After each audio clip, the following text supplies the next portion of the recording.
ನಿಮ್ಗೆಲ್ಲ ಗೊತ್ತಿದೆ 16 ಮತ್ತು 17ನೇ ಒಂದು ತಾರೀಕಿನಂದು ಇದೇ ತಿಂಗಳ ಏಪ್ರಿಲ್ 16, 17 ಮಾನ್ಯ ಪ್ರಧಾನಮಂತ್ರಿಯವರು ಅಚಾನಕ್ ಆಗಿ ಒಂದು ವಿಶೇಷ ಅಧಿವೇಶನಕ್ಕೆ ಒಂದು ಕರೆಯನ್ನ ಕೊಡ್ತಾರೆ. ಅದು ಎಂತ ಸಂದರ್ಭದಲ್ಲಿ ಕೊಡ್ತಾರೆ? 5 ರಾಜ್ಯಗಳಲ್ಲಿ ಚುನಾವಣೆ ನಡೆಯುತ್ತಿರುವಂತ ಸಂದರ್ಭದಲ್ಲಿ, ಅದರಲ್ಲೂ ವಿಶೇಷವಾಗಿ ಪಶ್ಚಿಮ ಬಂಗಾಳ ಮತ್ತು ತಮಿಳುನಾಡನ್ನ, ಕೇರಳನ್ನ ಕೇಂದ್ರೀಕೃತವನ್ನಾಗಿ ಮಾಡಿಕೊಂಡು ಆ ಜನರನ್ನ ಒಂದು ಅಲ್ಲಿಯ ಒಂದು ಚುನಾವಣಾ ಪ್ರಕ್ರಿಯೆಗೆ ಕ್ಷೇತ್ರ ಮರು ವಿಂಗಡಣೆ ಅನ್ನೋದು ನಮ್ಗೆಲ್ಲರಿಗೂ ಈಗ ಸಾಮಾನ್ಯ ಪ್ರಜೆಗೂ ಗೊತ್ತಿರುವಂತಹ ವಿಷಯ. ನಿಮ್ಮೆಲ್ಲರಿಗೂ ಗೊತ್ತಿದೆ ಬ್ರದರ್, ಈಗ 2014ರಲ್ಲಿ ಬಿಜೆಪಿ ಅಧಿಕಾರಕ್ಕೆ ಬರುವಾಗನೇ ನಾವು 33% ಮಹಿಳಾ ಮೀಸಲಾತಿ ತರ್ತೀವಿ ಅಂತ ಹೇಳಿ ಬಂದ್ರು. 19 ಕೂಡ ತರಲಿಲ್ಲ. ನಿಮ್ಗೆಲ್ಲ ಗೊತ್ತಿದೆ, ಈಗಿನ ವಿರೋಧ ಪಕ್ಷದ ನಾಯಕರಾಗಿರುವಂತಹ ಸನ್ಮಾನ್ಯ ರಾಹುಲ್ ಗಾಂಧಿಯವರು ನೇರವಾಗಿ ಪ್ರಧಾನಮಂತ್ರಿಗೆ 2019ರಲ್ಲಿ ಒಂದು ಪತ್ರವನ್ನು ಕೂಡ ಬರೀತಾರೆ. ನೀವು 14ರಲ್ಲಿ ಮೀಸಲಾತಿಯನ್ನ ತರೋದಕ್ಕೆ ನೀವು ಘೋಷಣೆ ಮಾಡಿದ್ರೆ ದಯವಿಟ್ಟು ಅದಕ್ಕೆ ನಮ್ದು ಯಾವ್ದು ಅಬ್ಜೆಕ್ಷನ್ ಇಲ್ಲ, ನೀವು ತರಬೇಕು ಅಂತ ಪತ್ರ ಮುಖೇನ ಅವ್ರಿಗೆ ತಿಳಿಸ್ತಾರೆ. 19 ಆದ್ರೂ ಕೂಡ ಅವರಿಗೆ ಯಾವುದೇ ಒಂದು ಮೀಸಲಾತಿ ಬರೋದಿಲ್ಲ.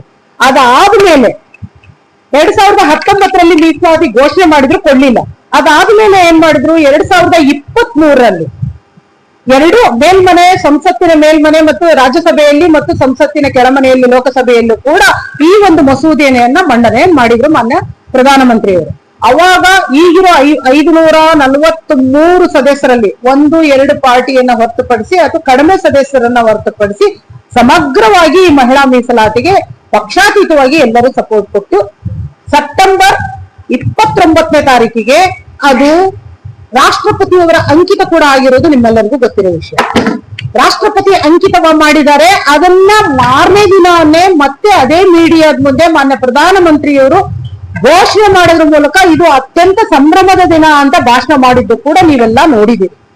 ಈ ಒಂದು ಮಸೂದೆ ಈಗಾಗಲೇ ಪಾಸ್ ಆಗಿರುವಂತ ಮಸೂದೆ, ಅದನ್ನ ತಂದುಬಿಟ್ಟು ಮಹಿಳಾ ಮೀಸಲಾತಿ ಅನ್ನೋದ್ರ ಜೊತೆಗೆ ಮತಕ್ಕೆ ಹಾಕೋದಕ್ಕೆ ಅವರು ಪ್ರಯತ್ನ ಮಾಡಿದ್ದು ಕ್ಷೇತ್ರ ಮರು ವಿಂಗಡಣೆ. ಮಹಿಳಾ ಮೀಸಲಾತಿ ಅಂತೂ ಅಲ್ವೇ ಅಲ್ಲ. ಮಹಿಳಾ ಮೀಸಲಾತಿಗೆ ಕಾಂಗ್ರೆಸ್ ಯಾವತ್ತೂ ವಿರೋಧವನ್ನ ವ್ಯಕ್ತಪಡಿಸಿಲ್ಲ ಅನ್ನೋದಕ್ಕೆ 73 ಮತ್ತು 74ನೇ ವಿಧಿ ತಿದ್ದುಪಡಿ ಮಾಡೋದ್ರ ಮೂಲಕ ಮಾನ್ಯ ರಾಜೀವ್ ಗಾಂಧಿಯವರು ಈಗಾಗಲೇ ಮೊದಲು 33% ಸ್ಥಳೀಯ ಸಂಸ್ಥೆಗಳಲ್ಲಿ ಮಹಿಳಾ ಮೀಸಲಾತಿಗೆ ಅವಕಾಶ ಕೊಟ್ಟಿದ್ದು, ಅದು ಮುಂದೆ ತದನಂತರ ಕೆಲವು ರಾಜ್ಯಗಳಲ್ಲಿ 33 ಕೆಲವು ರಾಜ್ಯಗಳಲ್ಲಿ 50% ಸ್ಥಳೀಯ ಮೀಸಲಾತಿ ಈಗಾಗಲೇ ನಮ್ಮ ಹೆಣ್ಮಕ್ಳು ಸುಮಾರು 24 ಲಕ್ಷ ನಮ್ಮ ಮಹಿಳೆಯರು, 15 ಲಕ್ಷ ಚುನಾಯಿತ ಮಹಿಳೆಯರು ಈಗಾಗಲೇ ಸ್ಥಳೀಯ ಸಂಸ್ಥೆ ಚುನಾವಣೆಯಲ್ಲಿ ಭಾಗವಹಿಸಿ ಈಗಾಗಲೇ ತಮ್ಮ ರಾಜಕೀಯ ಪ್ರಾತಿನಿಧ್ಯವನ್ನ ಪಡೆದಿದ್ದಾರೆ. ಆದ್ರೆ ಈಗ ಹೇಳ್ತಾ ಇದ್ದಾರೆ, ಬಿಲ್ ಬಿದ್ದ ತಕ್ಷಣನೇ ಮಾರನೇ ದಿನ ಸರ್ಕಾರದ ಒಂದು ದುರುಪಯೋಗ ಪಡಿಸಿಕೊಂಡು ಚುನಾವಣಾ ಸಂದರ್ಭದಲ್ಲಿ ಚುನಾವಣಾ ನೀತಿ ಸಂಹಿತೆಯನ್ನ ಉಲ್ಲಂಘನೆ ಮಾಡಿ ಸರ್ಕಾರಿ ಯಂತ್ರವನ್ನ ಬಳಕೆ ಮಾಡಿಕೊಂಡು ಅವರು ಒಂದು ಮಾಧ್ಯಮದ ಮುಂದೆ ಕಣ್ಣೀರಿಡ್ತಾರೆ.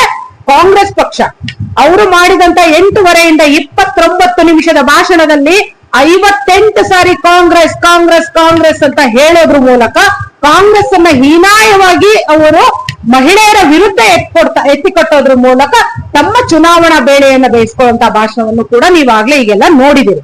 ಆದ್ರೆ ಈ ಒಂದು ಮಹಿಳಾ ಮೀಸಲಾತಿ ಈಗ ನಿಮಗೆಲ್ಲ ಗೊತ್ತಿದೆ, 1973ರಲ್ಲಿ ಐ ಥಿಂಕ್ 1973ರಲ್ಲಿ 543 ಸೀಟಿಗೆ ಮಾನ್ಯ ಇಂದಿರಾ ಗಾಂಧಿಯವರು ಫ್ರೀಜ್ ಮಾಡಿದ್ರು.